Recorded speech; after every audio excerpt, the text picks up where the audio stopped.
Hey guys, Marcel from theScore eSports here. We talked to Sencux after his second tie of the split already. I think you guys played like a pretty good game, and then things didn't really work out. And then you want to talk about the game, how it went from your perspective, maybe?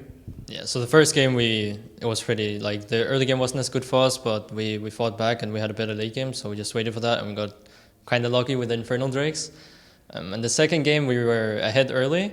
And then we kind of threw it because we took some team fights at some really bad areas, some small like areas where Swain can just go off and he can get like 2k HP every second of his ulti and like can be a really stupid champ. And after that one fight there, and then Swain gets items, and we took another fight in mid where we didn't get a proper flank off, then the game is going to be really hard, as well as they get Baron, and it should be the game for them to end. So you mentioned Swain already. I want to talk a bit, have your opinion on Vladimir and Swain. Two picks that we haven't really seen in other regions being played that much, but in Europe it seems to be Swain is like Betsy's go-to champion. He plays every single game when he can, and then people really like Vladimir a lot. Like, what's your take on those two champions, and why are they strong right now? I think Vlad is generally strong. Like, they're both strong because they can't really die. They're like putting a tank in mid lane pretty much if you don't focus them correctly. And Vladimir is even harder to kill, I'll say.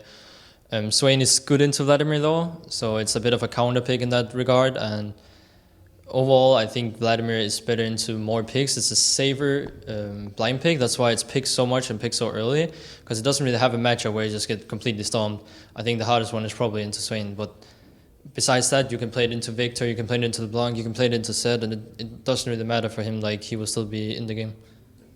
So what about traditional majors? I mean, for example, in OGN we see Ryze being banned out all the time, and then there is like this traditional matchup of Azir versus Viktor, right? So why don't we see that much Viktor, or maybe that much Azir as we should have seen here in Europe? I'm not sure why we don't see that much Viktor, because I think the champ is pretty OP right now. I think the new ulti is pretty stupid, and I think if you get 3 items, like Rylai, and then you can go whatever pretty much after, then you can pretty much one-shot everybody in the game.